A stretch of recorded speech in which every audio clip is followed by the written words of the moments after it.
Okay, I've got the recording started. So my name is Monica. I'm the leader this week. We are working on session 7, group work in healthcare settings. I will initiate a review of the group's ground rules and offer an opportunity for all of us to discuss and reflect on this meeting afterwards. So what I'll do is I'll just read out the question and I'll pick somebody to speak, and I would like you to introduce yourself before you speak, and then I just like to make sure that everyone turns off their mic when you're not talking. All right, so first question is, which specific in the healthcare setting most captures your interest? So Carrie Ann, you wanted to go ahead here? Yeah, so I think for me, the ones that I thought were most interesting were the task groups or the interprofessional teams. I know in my current job, that's the part that I really love, when you get to go into team conferences with all the professionals and the psychiatrist and with the client and do, case planning or care planning. I also think that presenting and receiving education is something that I would really like to do, and getting together as teams with people at work to come up with solutions to sort of ongoing problems. Good. Holly, you have your hand up there? Yeah, Carrie, I definitely thought that like the trauma teams, I think that is a really specific group that captured my interest. I definitely think that working in the hospital, you see a lot of that, and just witnessing the rapid response team, which is basically there's a code, there's a specific team that is assigned to that on specific shifts, and we also have a trauma team that goes right to trauma. So it's pretty cool how people work together and being able to work under pressure under stressful situations. I definitely agree with that. Okay, Tanya, go ahead there. Hi, it's actually a question that I have for Carrie Ann. She was talking about how in her job, one of her favorite parts is about going in and doing the team meetings and discussing patient care and collaborating as a team, and that the client is there as well. Now, I'm just curious. I've been on the other side of that. I have children with special needs.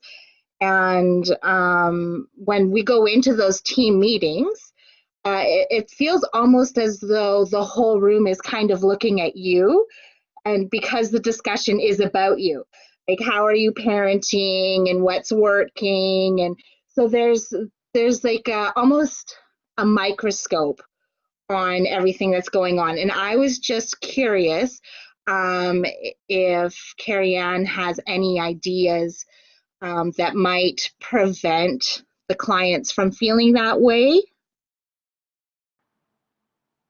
Thanks, Tanya. I think that's a really good point. And I do know when you are sitting in my case, like we're sitting in the social worker's office, and really everyone is looking at the client and asking them questions. And I think that they probably do feel like that. And sometimes it can be hard for them to engage or answer questions because they're nervous. And I think that that's kind of the place where that therapeutic relationship is really important, that as long as hopefully there's more, but at least one person in that room that they can speak to and trust, I think that that can help mitigate that feeling of, having that spotlight on them. That's good. Angelina, you have a comment there? I was actually just going to say that for me, it was the support groups that I really found, I guess, connected to or interested in, more so than the therapy groups. The support groups for me have always been an interest, because I feel like you find people there that are commonalities and stuff like that, so it's people that you can relate to.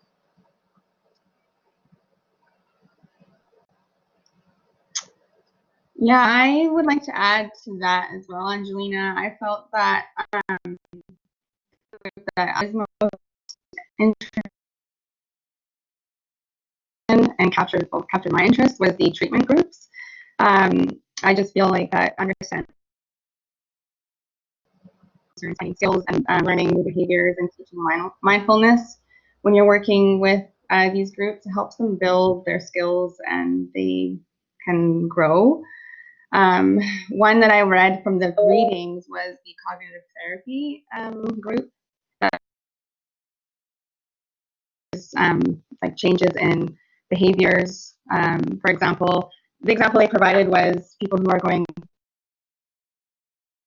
through heroin recovery often have negative thinking around their methadone maintenance, and I can definitely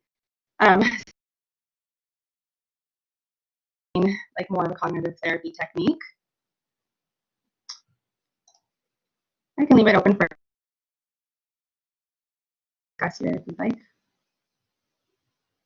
Was it Tanya that you had your hand up there? Yeah, I was just curious if you had a headset or something. I'm not sure if I'm the only one that's catching it or not, but you're cutting in and out on my end. Oh, okay. Sorry, guys. Can you guys? I don't know what's going on. Can you guys hear me or see me? I can see you, I just can't hear you. I can see your lips are moving, but I'm not getting what you're saying. I'm not sure if I'm the only one or not. No, it's over here too. Is it? Oh, that's so weird. Okay, maybe it's just. How about now? Sorry, guys. I don't know.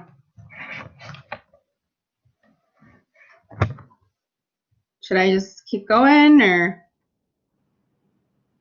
Yeah, I can hear you. Okay. All right.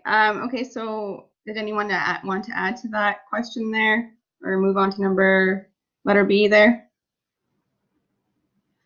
So I heard what you were saying. You cut out a little bit, Monica, but I just wanted to add like one little thing with you on the support groups with the CBT therapy. And I also was reading from the book. There was an example, and it was actually really interesting. It was teaching mindfulness for individuals who are actually suffering through a terminal illness. And I thought that was really interesting. So things like deep breathing, relaxation techniques, yoga and meditation. And I think that's an essential group that would help improve emotional, mental, spiritual, and even physical health for people who are suffering through those illnesses. So That's good. Thanks, Holly. Okay, so we'll move on to this here. So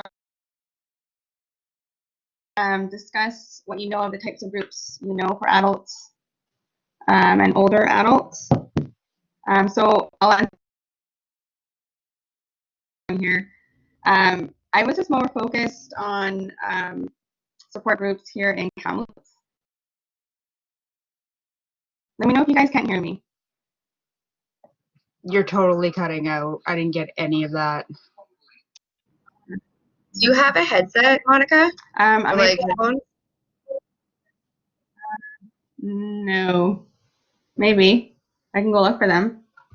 Okay, well, why don't we just continue the discussion and see if you can find them, because I think that might help.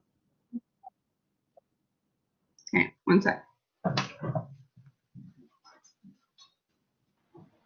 Whoever has their hand up should.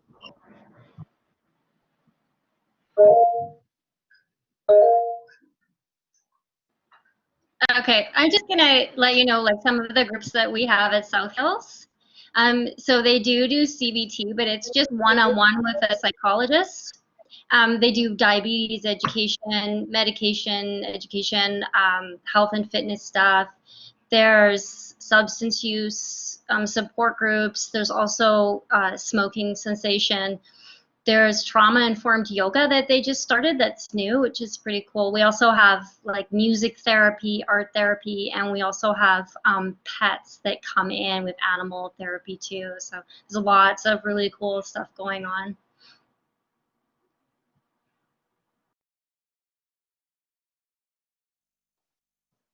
Hi, I guess I'll go next. I was just actually really interested in the readings about the loss groups that they have. I think that that's something that was neat to learn. I'm not sure if we have that in our community or not, but I think that it would be a really good group for people who have experienced loss and for the older adults.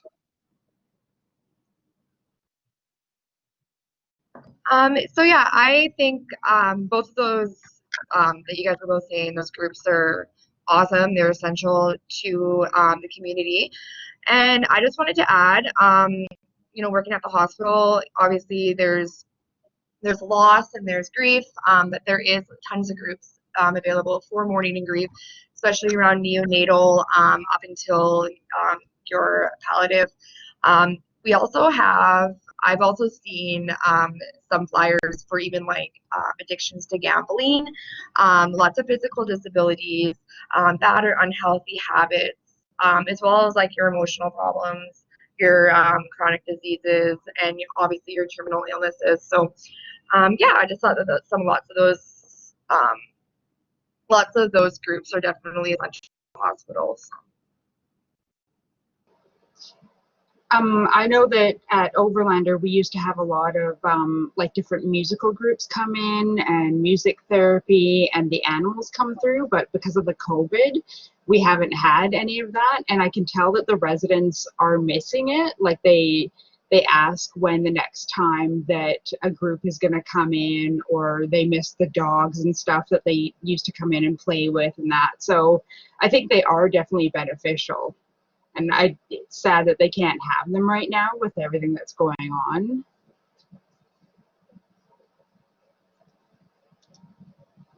Yeah, I agree with that, Angelina. I love seeing the dogs come into the hospital. I think it's such a cool experience, and they're so cute. So I can just imagine just seeing people who, suffer through anxiety and depression and all that kind of stuff, being able to handle dogs and stuff like that. So it's a good companion, that's for sure.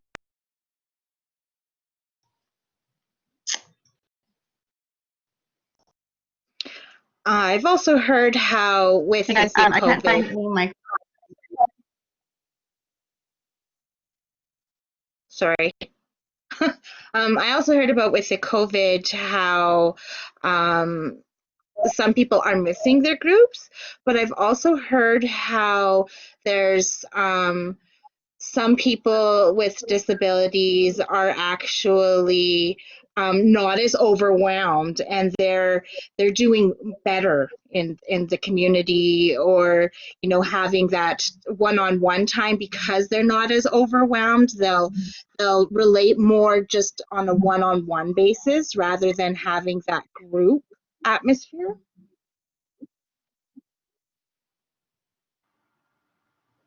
I agree, Tanya. What we've seen in Hey, South. you guys hear me? Sorry.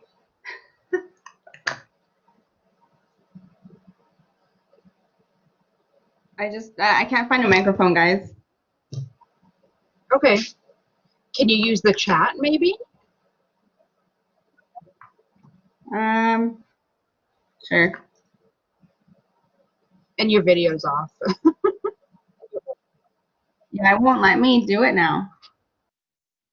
It says that others aren't ready to see me yet, so I don't know. I will just continue on.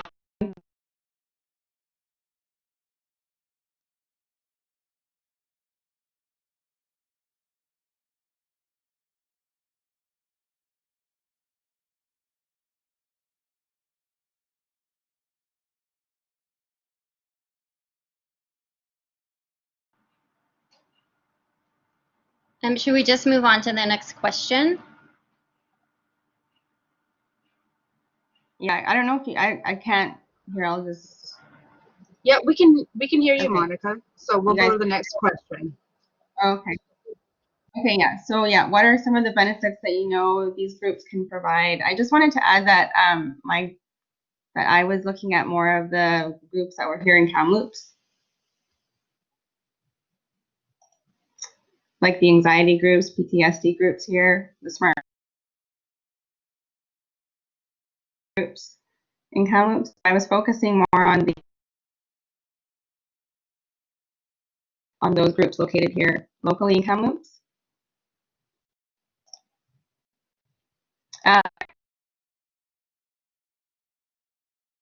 Here, Tanya, did you want to add to it?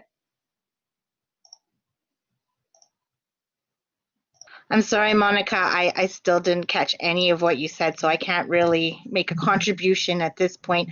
I'm not sure if putting it in the chat feature, if you have a question for somebody, might help.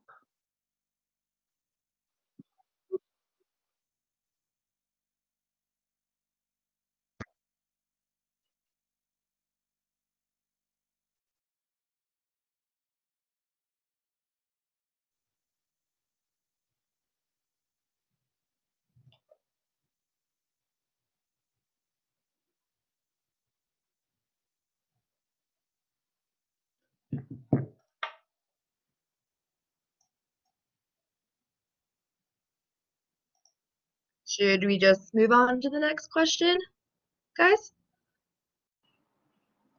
Yeah, I think we should just do the next question, which is benefits that the groups provide.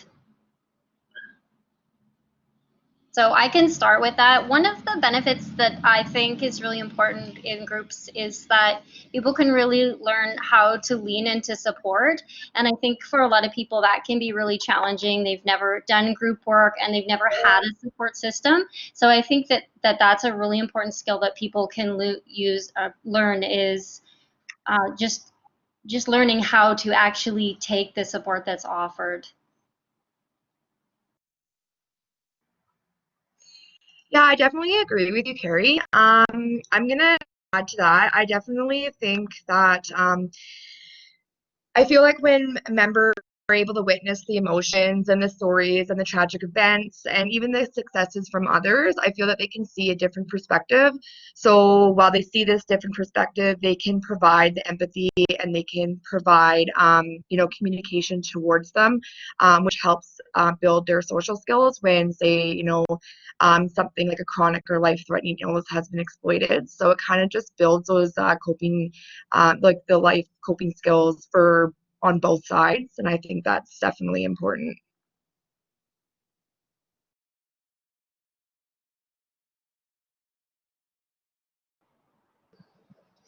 I think it's like what I was saying about the support groups, in that it lets you see other people that are going through the same thing that you're going through, and it sort of helps to make you feel like you're not alone in a situation, that there's other people out there that are going through the same thing that you're struggling with. I agree. I really think that groups can help people build confidence and self-determination and can really empower people. And like you said about the modeling, like just watching other people can make a really big impact on how you're able to then express your own emotions. There's just like so many social skills that people can learn, like listening and empathy, that are just all really important for everyday interactions.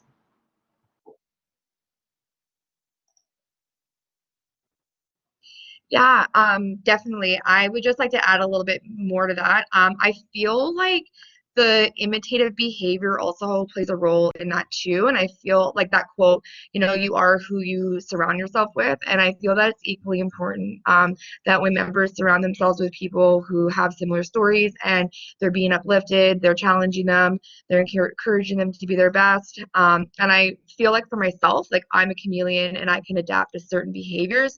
So I feel that most people can understand that when people change into certain behavior styles, if they spend a lot of time with them, they may start to talk like them or take on their individual habits. And I feel that could be the same in a group. So when positive people, their mindsets come together, I feel that their motivation for personal growth and their self-awareness may be enhanced in that group environment.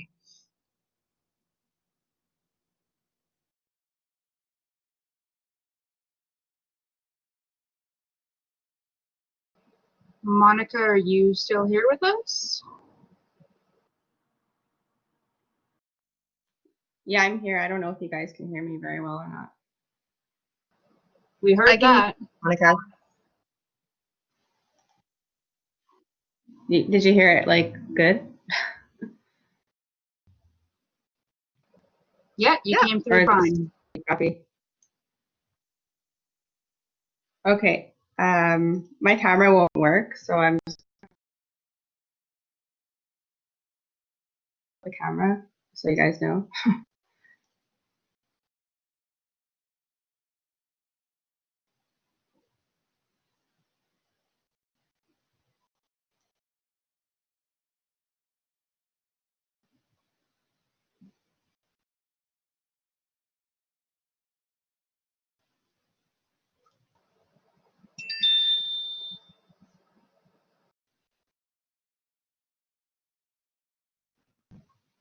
Should we move on Oh, to the are you next question?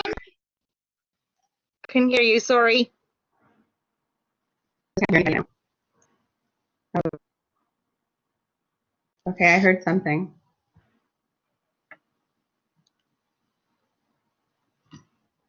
Maybe you can be one of those leaders this time who's there just kind of for support. Me? Well, I know that when I was reading in the book, they were talking about some of the leaders who stand back and let the dialogue happen between the participants. We know that you're there and that you're Well, that trying to wasn't my participate. intention. I know, it's just the technology. It Just definitely so we wasn't can my get through the rest intention. of these. Yeah. Okay. Well, we left off on C or D. We're moving on to D. Okay. All right. So share what you know about various women support groups. Sorry, I can't read this. What do you see as the unique therapeutic factors that can promote healing in this kind of group? Angelina, do you have anything to add to that? I actually don't know a lot about different groups and that, like for women or men and stuff like that. But I guess the only ones that I would know of are things like for breast cancer, and I don't really know. But I guess the thing that would be nice about that is that you would be with other people again that would be able to understand some of the struggles and stuff that you're going through, because again, you're with a group that you would have more in common with. Yeah, I also found, I only found one support group here. As I was more focused on Kamloops, I found the Elizabeth Fry Society that offers support for women and youth. It's a nonprofit agency that offers programs and services for women and youth for like housing, legal services, quality clothing for court appearances and job interviews and etc. I felt that this support group offered unique therapeutic factors that focuses on services that often are barriers for most women who are in difficult situations that find personal growth, that need personal growth, I would say. I felt that having these resources have helped women get back on their feet and become self-sufficient. Holly, you have your hand up there. Yeah, so I definitely like to add to that. Monica, those were really good examples. I remember when I was going into court last year and there was legal aid and I was looking into it, but they just have like really good groups available and just a lot of resources just for people. Obviously, I didn't qualify and I didn't, it was just something more for like, women who are escaping partner domestic violence and stuff like that, child abuse. And I just thought that was really nice that they had that legal aid in place for them. I also was researching some more groups, and there was gender issues as well. And also prenatal care groups. So I remember that when I was pregnant, I was a part of a prenatal care group, and I thought that was really special. How basically you're learning all the care before you have your child, and you're getting educated for that. So I thought that the unique therapeutic factors, you build trust. You're meeting people that are similar. You're building social skills, and you're also cohesive building. So that's what I got there. That's good. Carrie Ann, go ahead there. When I think of women's group, I really think of like groups aimed towards women that have had trauma and related to trauma from men. So I feel like a women's group is really valuable where some women feel like they can bond and connect to other people who've had trauma. I also think it can be really important place to learn how to be more assertive with men, like learning how to have boundaries and learning how to advocate for themselves if they're discriminated against or if there's oppression. And those are things that maybe you couldn't talk about we wouldn't feel as safe if there was men in the room. So I think that it can really offer a much safer environment for women that have been traumatized by men. Oh, that's a good one, Carrie Ann. Tanya, go ahead there. Just listening to Carrie Ann, I was thinking about the men who are causing the woman's the trauma and how maybe they are needing to learn skills around how to deal with their anger and their aggressiveness and trying to get through that, so they would go to a type of group therapy to be able to connect with their families again and do right. I also thought about for men, like maybe some type of prostate cancer support. I know in the book they did mention women and breast cancer, so I would think that those might be a couple of men's group that might exist. Yeah, Tanya, that's true. I saw that one as well. So speaking of that, we can move on to section D there. So share what you guys know about the various men's support groups and what do you see as unique therapeutic factors that promote healing within this specific kind of group.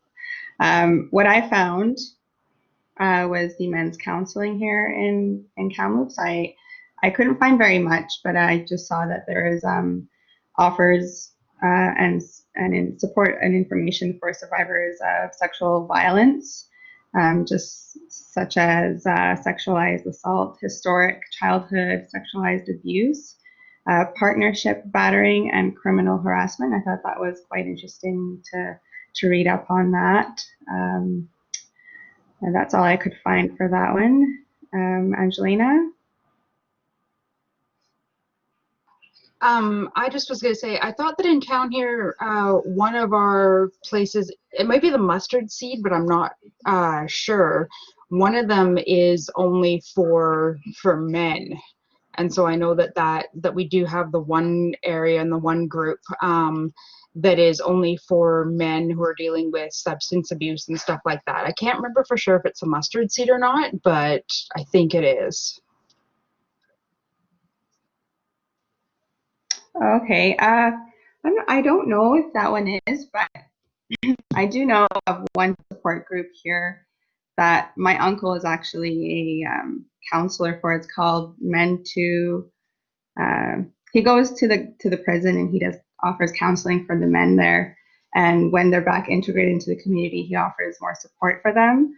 I don't have the name off the top of my head, but that is a service that's provided for men here that do come out of prison and are able to have some kind of support thereafter and to be integrated into the community. Okay, Holly, you had your hand up there. Yeah, I know that's super interesting. I didn't really find many support groups in town, but I was researching and I came across an article that's actually a group. It's called HUMEN, and it actually frees men from toxic masculinity. So it's a support group that allows men to pour out their emotions, and they talk about stereotypes and how grown men don't cry, and how they can speak about the dislike of their looks, their jobs, them feeling lonely, being judged, feeling isolated. And it's just a safe and open environment where men can sit down and just talk about their emotions and just obviously, loneliness and isolation can lead to suicide. So I feel that men have more difficulties speaking about depression and feeling shame So I think that it's important to have these groups, just to be able to talk and to let them know that it's okay. And, you know, they may have experienced abuse and trauma and illness and substance abuse issues and depression, and they might be scared to talk about it. So I think it's really important to, you know, they're able to talk about it and hear their stories and stuff. And I feel that with their unique therapeutic factors, it definitely will build group cohesiveness and their social skills, and also interpersonal learning as a group environment. Yeah, it's true, Holly. Men seem to have more difficulties opening up and speaking about their feelings. So it's nice to see that there is these types of support groups for them, that they can feel safe in these environments. Okay, Carrie Ann. I think you guys covered everything, or you gals, I should say. And I think that the point about, like, culturally men don't express their emotions, and I think that they can see modeling sometimes in those groups where they can see healthy ways to express emotions. And I think that men also want confidentiality, and they would feel safer in a group of men. I know I'm part of a pretty large group of people that does consciousness work, and because women are usually the primary, like, they make up the most participants in a lot of groups, that for our group, like, it has branched off, and there is men's group, because it can be hard for them to share things in a room full of women, especially if it's, you know, related to masculinity or related to sex or some topic that might be really uncomfortable for them to talk about, and much safer when they're with their own kind. I agree with you there, Carrie Ann. That's a really good point there. Okay, so let's go on to the other question here. So share various substance use disorder groups. What do you see as the unique factors that can promote healing in this kind of group?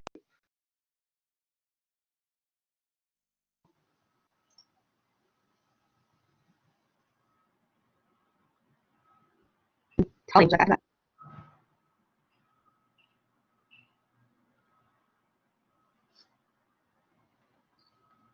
Sorry, Monica, I didn't hear you there.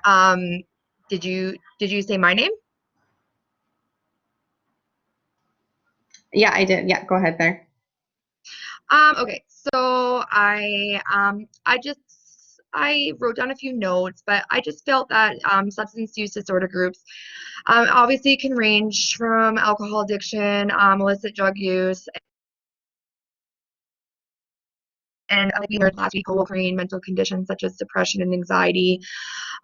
So an example of a substance use group can be Alcohol Anonymous.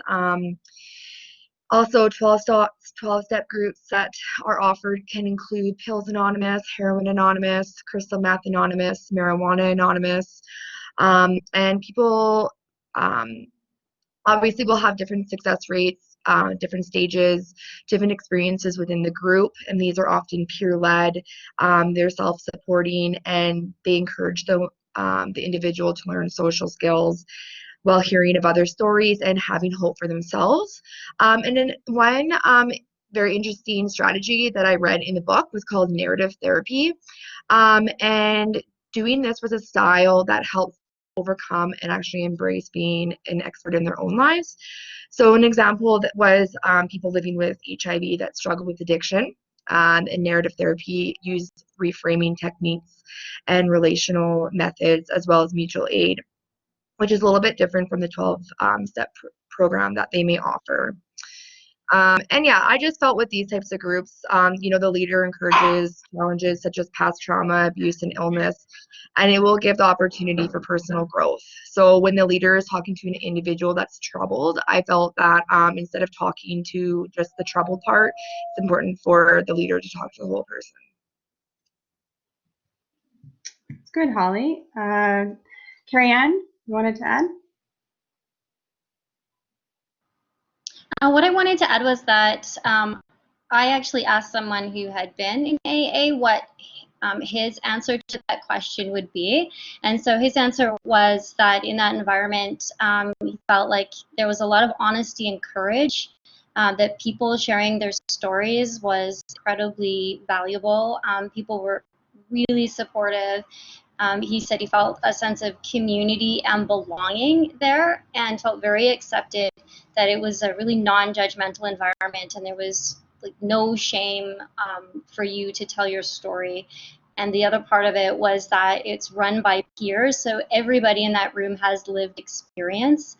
And I think that that is part of what makes that environment really healing and unique and therapeutic, is that everybody has been through something there.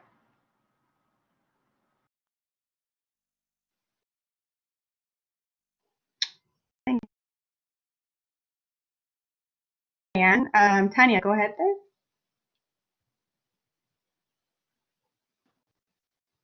Am I supposed to say something? Okay, I guess No, I sorry, can I don't know if kind of. You don't have. That's okay. Tanya, it's I okay. can kind of. No, it's okay. I can come up with something on the fly. Just because I was listening to Carrie Okay, I Ann just and didn't know with if your Holly. hand was up.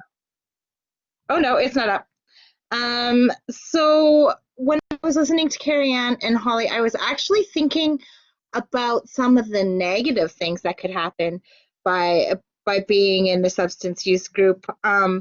Just the thought that maybe having that with having that in common, would they kind of run off after and kind of enable each other in some sense? So I'm not sure how a group facilitator would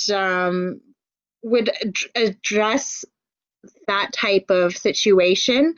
If it would be part of like the group rules, or I mean, I know it can't be stopped, but I know for some people in dealing with their trauma, just having the discussion about it can trigger.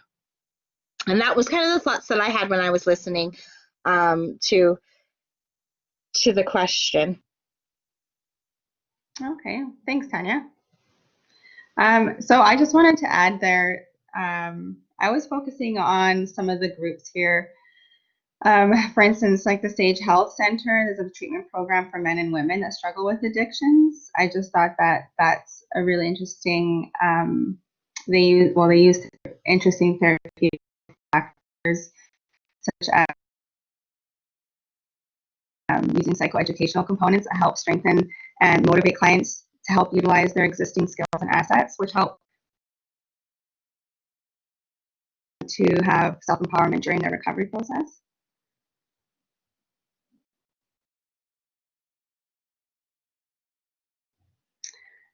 Not sure if you guys heard any of that or not. All right, we can go on to section F here. If you were asked to form for a healthy aging community center, what steps would you take to organize this group and to get members? What are some things you would want to enter this particular group?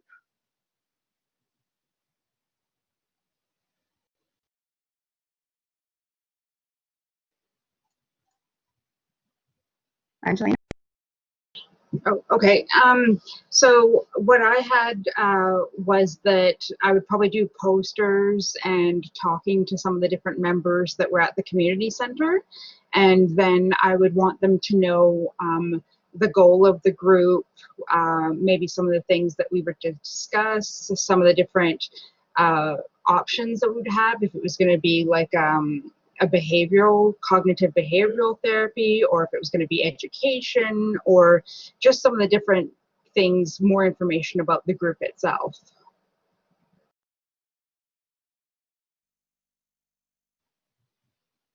That's good, Angelina. Holly, go ahead. Yeah, Angelina, I definitely wanted to add to that. I felt that I would decide what my group's purpose would be, and who I would like to reach out for. So, for example, I would go with, say, a substance misuse and alcoholism addiction support group. I would reach out to those that are looking to find a healthy recovery through posters, like you said, Angelina, is a great way to do that. Just maybe even going through radio stations, even joining with another big resource that would be able to kind of help with more advertisement. I would set out for a mission statement and a vision, so it would look encouraging for people to join.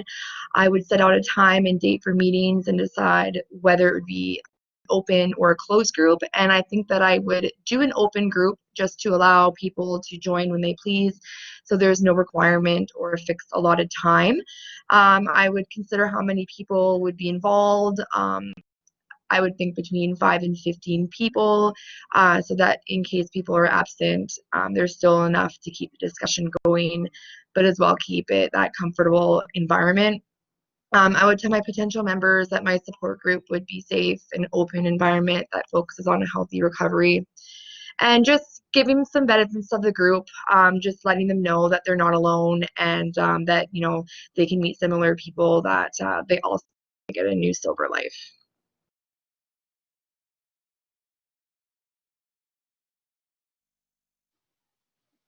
Holly, that was really a really good answer there. I thought that providing a safe and open environment is pretty important in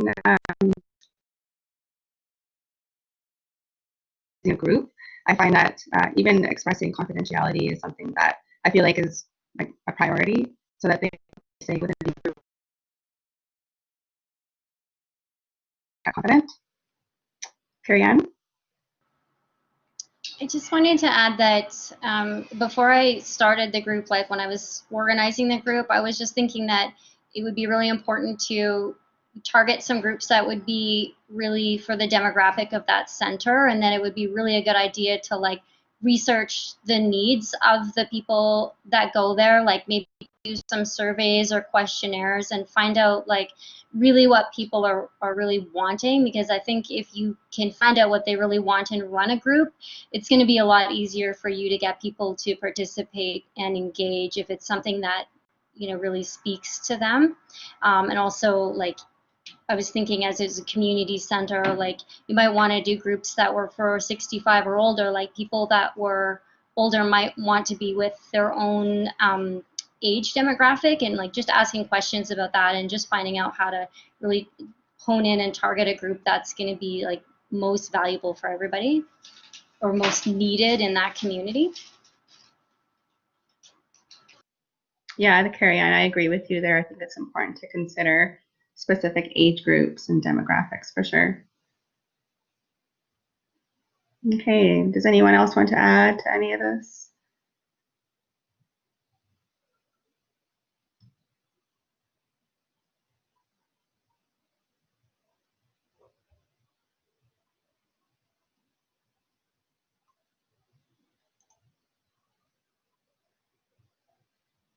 No? No. Does anyone hear me? I Yeah. feel like that Oh, was a okay. wrap. Yeah, yeah, I think we're done on this So one. no one hears me? No, we hear you, Monica. We don't want to add anything. Oh, okay. Yeah, we're Oh, okay, We're good. sorry. I just wasn't sure. Okay, so I guess I'll just end the meeting here with a quick review. I just first wanted to say I apologize for the really technical difficulties on my end. Maybe next time I'll have a better connection and a microphone that works. Thank you for your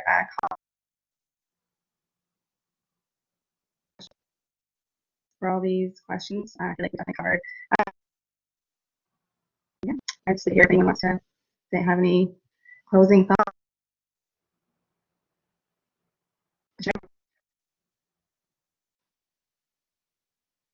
Okay, I we're will good, end the Monica. Thank you recording. so much.